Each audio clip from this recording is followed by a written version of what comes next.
জামাত ক্ষমতায় গেলে নাকি শরিয়া কায়েম করবে না, এই জাতীয় একটা কথা বলা হয়েছে না? ওদেরকে ধরে জিজ্ঞেস করেন, পাগল শরিয়া বলতে বুঝিস কি? আগে ক্লিয়ার কর। শরিয়া মানে খালি চোরের হাত কাটা? শরিয়া মানে খালি কেউ জিনা করলে পাথর মেরে মেরে ফেলা? এর বাইরে শরিয়ার কোনো শিক্ষা নাই। আর আল্লাহ যেটা বলেছেন সেটাই তো শরিয়া, নবী যেটা শিখিয়েছেন সেটাই তো শরিয়া। জামাত কি বলছে? ক্ষমতায় গেলে ইনসাফ কায়েম করব। ইনসাফ কি শরিয়াত না? বৈষম্য দূর করব, এটাকে শরিয়াত না? গরিব দুঃখীর হক আদায় করব, এটাকে শরিয়াত না? নারীদের ইজ্জত নিয়ে কাউকে ছেড়ে মেরে খেলতে দেবো না, এটা শরিয়াত না? আরে তোমরা শরিয়াত বলতে বোঝাও কি? শরিয়াত বলতে বোঝাও কি? এমনকি তারা যে প্রলোভন দিচ্ছে ক্ষমতায় গেলে তারা শরিয়াত কায়েম করে উল্টিয়ে ফেলবে, এটা কোন শরিয়াত? গতকালও তো আমি দেখেছি, আমি নিজ কানে ভিডিও, সরাসরি তো ছিলাম না, এই মাঠের কথা বলছি। এই মাঠে আমার নাম ধরে নিকৃষ্ট ভাষায় গালিগালাজ করা হয়েছে নাকি হয় নাই? আমাকে আজকে এখানে আসতে দিবে না এরকম ঘোষণা অথর্ব দিয়েছে নাকি দেয় নাই?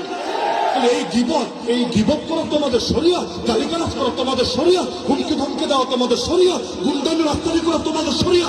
বেটা ফাজিল ভোটে টাকা দাও না। যতদিন একসাথে থাকো তখন কোনো দোষ নজরে পড়ে না, যখন আলাদা হও তখন ফতোয়া দিতে দ্বিধা করো না। মনে রাখবেন, আমরা ফতোয়াকে বিশ্বাস করি, কিন্তু ফতোয়া দিয়ে কেউ যদি ইসলামের জাগরণ, বাংলাদেশ পন্থীদের জাগরণ রুখে দিতে চায়, আমরা তাদেরকে সুযোগ কিছুতে দেব না। আমার সর্বশেষ পয়েন্ট, ভোট হলো আমানত, ভোট হলো ওয়াকালত, ভোট হলো সুপারিশ। সুতরাং ভোট দেওয়ার আগে আল্লাহর ওয়াস্তে প্রত্যেকে নিজের বিবেকের কাছে দায়বদ্ধ থেকে ভোট দিবেন ইনশাআল্লাহ।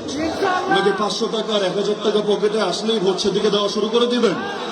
কেউ যদি টাকার বস্তা নিয়ে নামেও, ইতিমধ্যে হয়তো নেমে গিয়েছেও, টাকার বস্তা নিয়ে নামলেও যদি আপনাদেরকে 500-1000 দিয়ে বলে এটা হাদিয়া দিলাম, ভোটটা আমাদেরকে দিয়ে দিও, আপনি মাথার মধ্যে রাখবেন, হ্যাঁ হাদিয়াই যদি দাও, ঘুষ না, হাদিয়াই যদি দাও, হাদিয়া দেওয়া সুন্নাত, হাদিয়া নেওয়া সুন্নাত, কিন্তু হাদিয়ার তো আর বিনিময় হয় না।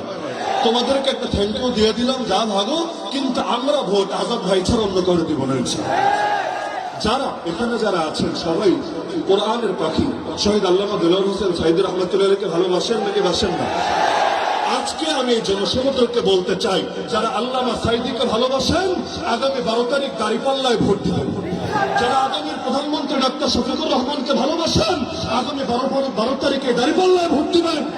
যারা কওমি অঙ্গনের সবচাইতে বলিষ্ঠ কণ্ঠস্বর শেখুল হাদিস আল্লামা মামুনুল হক সাহেবকে ভালোবাসেন, তার প্রতিনিধিত্ব একটু আগে বলে গেলেন হযরত ওবায়দুল কাদের নদভী সাহেব, আপনারাও দাঁড়িপাল্লায় ভোট দিবেন। আমাকেও ভালোবাসেন, প্রত্যেকে দাঁড়িপাল্লায় ভোট দিবেন। দাঁড়িপাল্লা ইনসাফের প্রতীক, দাঁড়িপাল্লা ন্যায়ের প্রতীক। দাঁড়িপাল্লাকে জয়যুক্ত করলে ইনশাআল্লাহ আগামীর বাংলাদেশ চাঁদাবাজদের হাতে যাবে না, খুনিদের হাতে যাবে না, টেম্পো স্টাফদের হাতে যাবে না। আল্লাহ আমাদের সবাইকে 12 তারিখ বিজয় অর্জন করে বিজয়ের মিছিল করতে করতে ঘরে ফেরার তৌফিক দান করুন। আজকে সর্বশেষ দিনের সর্বশেষ নির্বাচনের জনসভায় এই আলাপটা আমি রেখে গেলাম, এবং পরবর্তীতে আসবো সেটা মিষ্টি খেতে ইনশাআল্লাহ। বিজয়ের মিষ্টি খাওয়াবেন ইনশাআল্লাহ। মিষ্টি খাওয়ানোর জন্য যেটা করা লাগে সেটা করে দেখিয়ে দিবেন। আল্লাহ সবাইকে তৌফিক দান করুন। আসসালামু আলাইকুম ওয়া রাহমাতুল্লাহি ওয়া বারাকাতুহু।